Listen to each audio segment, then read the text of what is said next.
I had enough. For last 7-8 months, I had enough. কোনো grievances থেকে থাকে সেটা আমরা আলোচনার মাধ্যমে সমাধান করব। এটার জন্য ডানে বায়ে দৌড়িয়ে কোনো লাভ হবে না, নিজের ক্ষতি ছাড়া কোনো লাভ হবে না। আমি আপনাদের এই জিনিসটা নিশ্চিত করে দিচ্ছি। আমার এটা যদি আপনারা গ্রহণ করেন, আপনারা লাভবান হবেন, কোনো ক্ষতি হবে না দেশের। সম্মানিত শহীদ পরিবারের সদস্যবৃন্দ, চেয়ারম্যান রাওয়া, নৌবাহিনী প্রধান general Nuruddin sir, senior general sitting, অন্যান্য জেনারেলবৃন্দ, উপস্থিত অফিসার্স এবং অফিসারের পরিবারবর্গ, প্রিন্ট ও ইলেকট্রনিক মিডিয়া থেকে আগত সাংবাদিকবৃন্দ, আসসালামু আলাইকুম। আজকে একটা বেদনা বিধুর দিবস। 2009 সালের 25শে ফেব্রুয়ারি আমরা এই 57 জন চৌকস সেনা অফিসার এবং শুধু তাই নয়, আমাদের কিছু কিছু পরিবারবর্গ সদস্যদের আমরা হারিয়েছি। এখানে আসার সময় এই ছবিগুলো আমি দেখছিলাম। এই ছবিগুলো আপনারা অনেকে ছবিতে দেখেছেন, কিন্তু এগুলো আমার সব চাক্ষুষ দেখা। আমি একটা চাক্ষুষ সাক্ষী এই সমস্ত বর্বরতার। একটা জিনিস আমাদের সবসময় মনে রাখতে হবে, এই বর্বরতা কোনো সেনা সদস্য করেনি, সম্পূর্ণটাই তদানীন্তন বিজিবি সদস্য দ্বারা সংঘটিত। Full stop. এখানে কোনো ইফ এবং বাট নাই।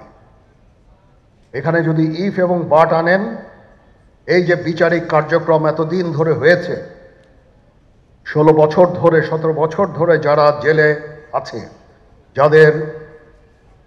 যারা কনভিক্টেড, সেই বিচারিক প্রক্রিয়া ব্যাহত হবে। এই জিনিসটা আমাদের খুব পরিষ্কার করে মনে রাখা প্রয়োজন। এই বিচারিক প্রক্রিয়াকে নষ্ট করবেন না।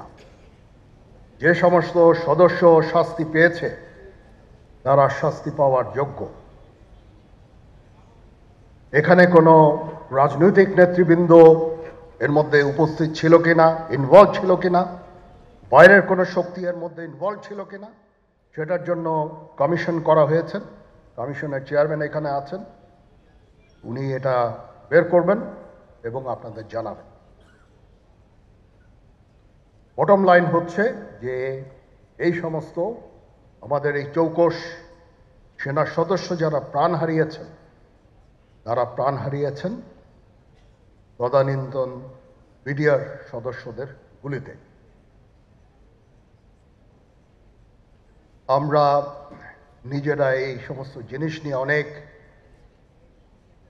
ভিন্ন মত পোষণ করছি। কেউ কেউ এই জিনিসটাকে ভিন্ন খাতে প্রবাহিত করার চেষ্টা করছি। সেটা আমাদের জন্য মঙ্গলজনক হবে না।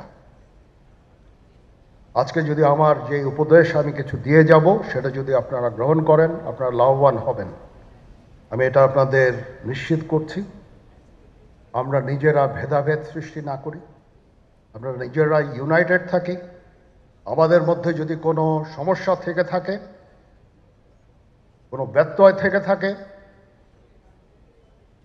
কোনো গ্রিভান্সেস থেকে থাকে, সেটা আমরা আলোচনার মাধ্যমে সমাধান করব।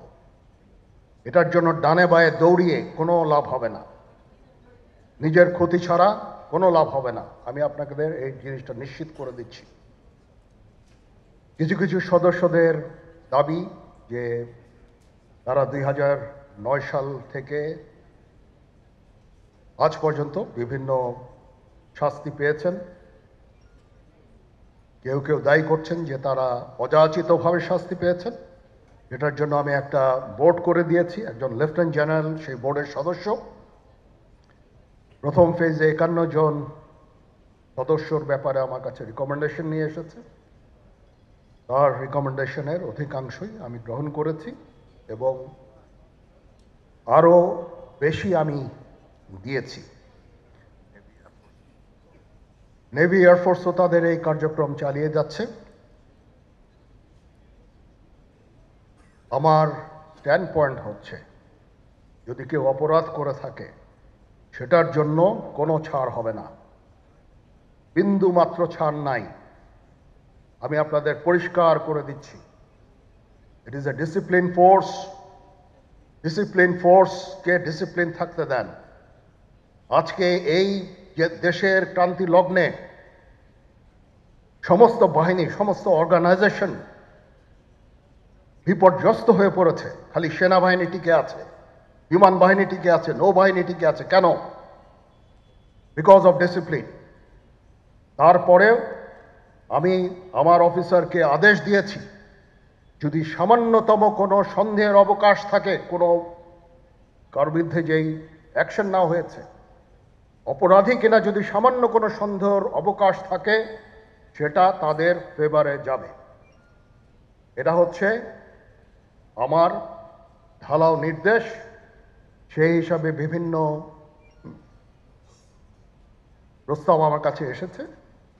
কোনো কোনো প্রস্তাবে আমি আরও আমার নিজে থেকে যোগ করে আরও বেশি আমি দিয়েছি। এভাবে পর্যায়ক্রমে অফিসাররা অ্যাপিয়ার করবে, আসবে, এবং তাদের এই জিনিসগুলো আমরা দেখব। দেখে যদি মনে হয় যে তাদেরকে করার অবকাশ আছে কিছু, অবশ্যই আমরা করব।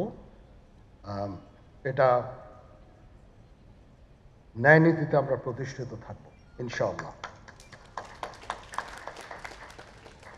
আপনারা কিছু মনে করবেন না, আজকে আমি একটু পরিষ্কার করে আমি কথা বলতে চাই। আপনাদের সবার হয়তো ভালো নাও লাগতে পারে, কিন্তু বিশ্বাস করেন, আমার এটা যদি আপনারা গ্রহণ করেন, আপনারা লাভবান হবেন, কোনো ক্ষতি হবে না দেশের। আমার অন্য কোনো আকাঙ্ক্ষা নাই। আমার একটাই আকাঙ্ক্ষা, দেশ এবং জাতিটাকে একটা সুন্দর জায়গায় রেখে ছুটি করা। I had enough. Was last 7-8 months I had enough. আমি চাই দেশ এবং জাতিকে একটা সুন্দর জায়গায় রেখে আমরা সেনানিবাসে ফেরত আসব। তো মন খুলেই কথা বললাম। এতদিন যে কথা মনের মধ্যে ছিল সবসময় প্রকাশ করতে পারি না। কাউকে যদি দুঃখ দিয়ে থাকি আমাকে ক্ষমা করবেন। চলেন, আসেন আমরা একসাথে কাজ করি, দেশ এবং জাতিকে একটা সুন্দর জায়গায় নিয়ে যাই। এখানেই আমাদের ছেলেমেয়েরা বাস করবে। তাদের জন্য এমন কোনো স্থান আমরা রেখে না যাই যেখানে হানাহানি, কাটাকাটি, মারামারি হবে। আমাদের পরবর্তী প্রজন্ম এই দেশে তাহলে থাকতে পারবে না। সবাই ভালো থাকবেন। আল্লাহ হাফেজ।